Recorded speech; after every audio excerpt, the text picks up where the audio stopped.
நள்ளிரவு காட்சிகளை வைக்கின்றார். அறிவை இழந்து குடும்பத்தோடு சென்று கூட்ட நெரிசல் சிக்கி இறந்து போகின்றார்கள். அதை பற்றி கவலைப்படாமல் தன்னுடைய வசூல் கணக்கை பார்த்து கொண்டிருக்கின்ற ஒரு நடிகனை தலையில் தூக்கி வைத்து வசூல் மன்னன் என்று கொண்டாடி கொண்டிருக்கின்றது இந்த சமூகம். பேசத் தெரியாத குழந்தைகளின் கையில் அலைபேசியை கொடுத்து அதை பெருமையாக பார்த்து ரசிக்கின்றது சமூகம். இரவு 2 மணிக்கு மிட்நைட் பிரியாணியை குடும்பத்தோடு சென்று சாப்பிடுவது கௌரவமாகிவிட்டது. நீங்கள் உங்கள் குழந்தைகளுக்கு உணவு கொடுக்கவில்லை, ஸ்லோ பாய்சன் கொடுக்கின்றீர்கள். உங்கள் தலைமுறையை மலடாக்குவதற்கு மருந்து கொடுத்து கொண்டிருக்கின்றீர்கள். பிள்ளையை பெற்ற பெற்றோர்களே, நம்மில் பலர் பிள்ளைகளை உருவாக்கவில்லை, நிறைய வருமானம் கொடுக்கும் ஜெர்சி மாடுகளை உருவாக்கி கொண்டிருக்கின்றோம். உங்களில் எத்தனை பேரின் பிள்ளைகளுக்கு அறிமுகமில்லாத ஒரு மனிதரிடம் 10 நிமிடம் உரையாட தெரியும்? சொல்லிக் கொடுத்திருக்கின்றீர்களா? இனி சொல்லிக் கொடுங்கள்.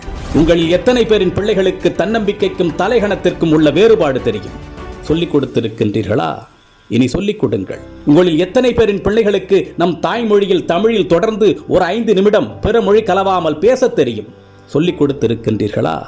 இனி சொல்லிக் கொடுங்கள். உங்களில் எத்தனை பேரின் பிள்ளைகளுக்கு உங்களின் மாத வருமானம் தெரியும்? அதை கொண்டு எப்படி உங்கள் குடும்பத்தை நடத்துகின்றீர்கள் என்று எத்தனை பேர் உங்கள் பிள்ளைகளுக்கு சொல்லிக் கொடுத்திருக்கின்றீர்கள்? இல்லை என்றால் சொல்லிக் கொடுங்கள். அது தெரியாததால் தான் இன்று பலர் லட்சத்தில் வருமானம் ஈட்டியும் இஎம்ஐயில் வாழ்க்கையை தொலைத்து விழி பிதுங்கி நின்று கொண்டிருக்கின்றார்கள்.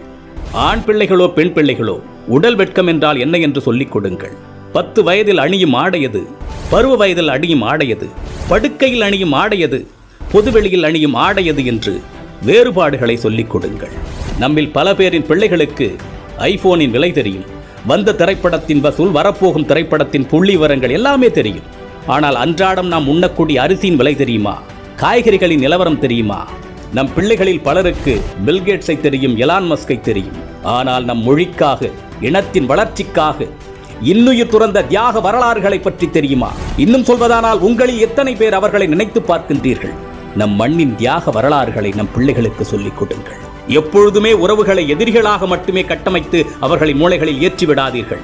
உறவுகளை ஒதுக்கத் தொடங்குங்கள் என்று அவர்களுக்கு நீங்கள் சொல்லிக் கொடுத்து விட்டால், அவர்கள் வளர்ந்து விட்ட பிறகு அவர்கள் ஒதுக்குகின்ற முதலாவது நபர் நீங்களாக தான் இருப்பீர்கள். வாழ்க்கை என்பது வெறும் கேளிக்கையும் வேடிக்கையும் பணம் ஈட்டுவதும் ஆடம்பரமும் மட்டுமல்ல, அது மன நிறைவாக வாழ்வது.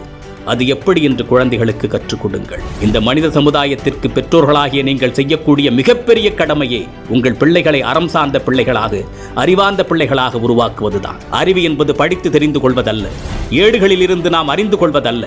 நாம் கற்றுக்கொள்ளுகின்ற அத்தனையும் நமது புத்திக்குள் இறங்கி அது என்னவாக வெளிவருகின்றது என்பதை பொறுத்ததுதான் அறிவு. சிந்திக்க தூண்டுவது அறிவு. தன்னுள் எழும் கேள்விகளுக்கு தானே விடை காண்பதுதான் அறிவு. அப்படிப்பட்ட அறிவை உங்கள் பிள்ளைகளுக்கு வழங்குங்கள்.